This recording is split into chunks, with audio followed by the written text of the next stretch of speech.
Barry memiliki seorang kakak perempuan yang berusia 7 tahun lebih tua darinya. Barry sendiri seorang pemuda berusia 21 tahun. Keluarga mereka tampak bahagia, tetapi sayang, saat Barry berusia 7 tahun, kedua orang tuanya bercerai dan dia pun tinggal bersama sang ibu, Nicola. Sekalipun demikian, Barry masih sangat dekat dengan ayah dan kakak perempuannya. Barry memiliki jiwa petualang dan dia mulai bermain video game sejak kecil. Dia bertemu dengan banyak orang dalam komunitas gamer. Teman sekolahnya yang bernama Melanie akhirnya menjadi pacarnya. Pada 17 November 2016, Nicola menelpon 911 sekitar pukul 15.42. Dia memberitahu operator bahwa ada yang menikam anaknya dan saat itu dia masih hidup meski berlumuran darah. Hanya dalam hitungan menit, polisi sudah tiba di TKP. Di dalam rumah, mulai tempat tidur, lorong, dan lantai bermandi darah. Barry menderita tikaman di bagian dada dan ada beberapa luka tusuk dan sayatan. Dia akhirnya meninggal di TKP karena kehilangan banyak darah dari luka-lukanya. Di dapur, polisi mendapati sebilah pisau sepanjang 25 cm dan lekukan pada gagangnya. Pisau ini dipastikan sebagai senjata pembunuhan dan telah dipindahkan dari lantai ke meja dapur. Tidak ada tanda masuk paksa dan polisi menemukan ponsel dengan casing pink di meja beranda belakang rumah. Pada saat penyerangan terjadi, ada 3 orang di rumah, yaitu Nicola, pacarnya, dan Jeff, teman Barry. Para saksi mengatakan ponsel pink itu adalah milik Melanie yang hari itu juga datang ke sana. Polisi mendapat banyak informasi dari ketiga saksi tersebut. Mereka mengatakan Melanie dan Barry berpacaran sejak SMA. Mereka juga kuliah di universitas yang sama, bahkan pernah sekelas.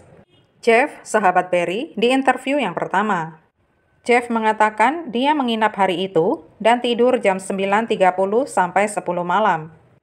Jeff mengatakan Barry sedang bermain video game dan sempat membangunkannya saat game over.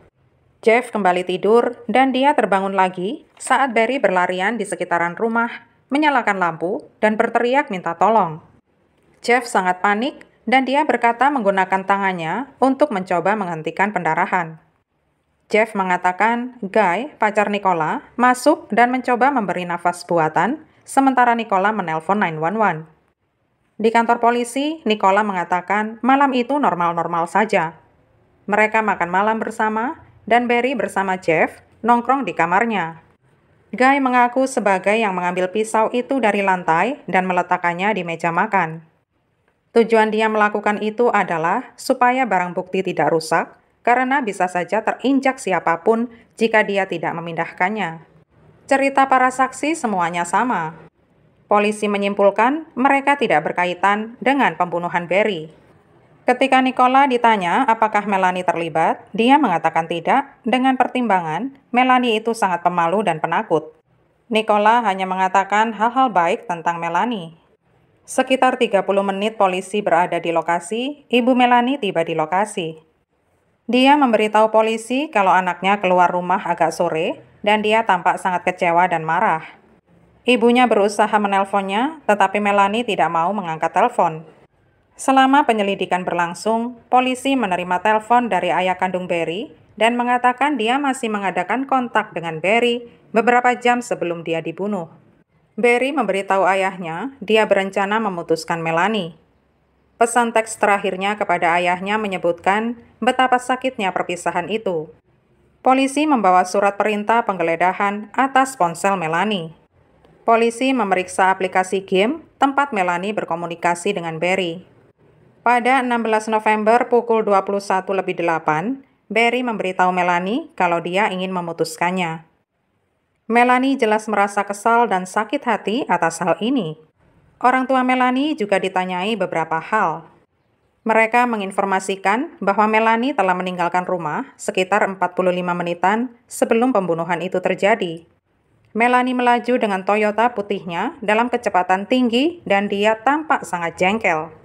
Dengan berbekal informasi ini, polisi mulai menyisir daerah itu dan mendapati ada kamera CCTV di rumah tetangga. Dalam rekaman tersebut, mobil Melanie terlihat melaju kencang ke area pembunuhan tepat sebelum kejadian dan melaju sangat kencang sebelum panggilan 911 masuk. Pencarian atas mobil dan Melanie diumumkan.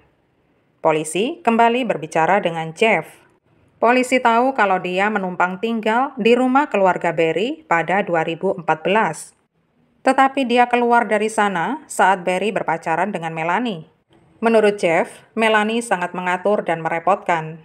Melanie jengkel kalau Barry meluangkan waktu bersama teman-temannya. Sebelumnya, Barry juga sudah mencoba memutuskan Melanie, tetapi Melanie selalu mengancam akan menyakiti diri sendiri kalau sampai putus.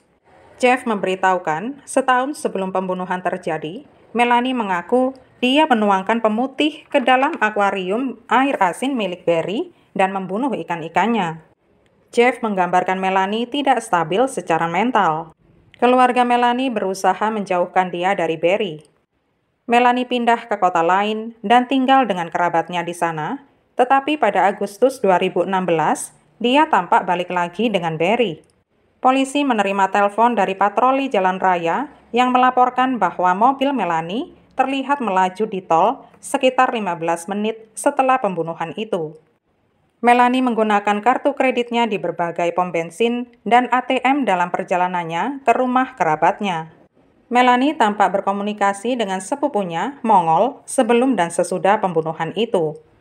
Polisi segera menghubungi kantor kepolisian wilayah rumah sepupu Melanie dan meminta mereka memeriksa apakah mobil Toyota putih Melanie ada di rumah sepupunya itu. Kemudian polisi di sana memberitahu sepupunya bahwa mereka ada di sana hanya untuk memastikan Melanie baik-baik saja. Beberapa menit kemudian Melanie keluar dari rumah. Dari kamera mobil polisi, terdengar Melanie bertanya kapan dia dijadwalkan interview kantor polisi. Kemudian Melanie menangis dan dia mengatakan takut. Pada 18 November, Detektif Sean mendatangi Melanie di rumah sepupunya. Dia menjelaskan bahwa Melanie tidak ditahan. Dia meminta Melanie menceritakan apa yang dialaminya.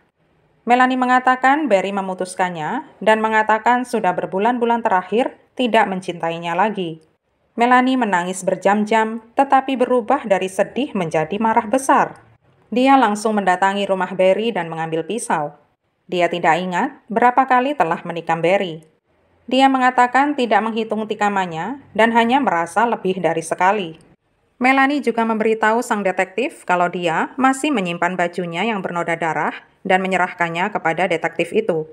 Pada 19 November, Melanie ditangkap dan didakwa melakukan pembunuhan tingkat 2.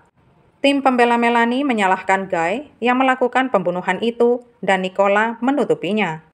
Juri berunding selama 2 hari, tetapi tidak dapat mengambil keputusan dengan suara bulat. Pada persidangan kedua, Melanie dinyatakan bersalah atas pembunuhan tingkat 2. Pada April 2019, Melanie dijatuhi hukuman 50 tahun penjara.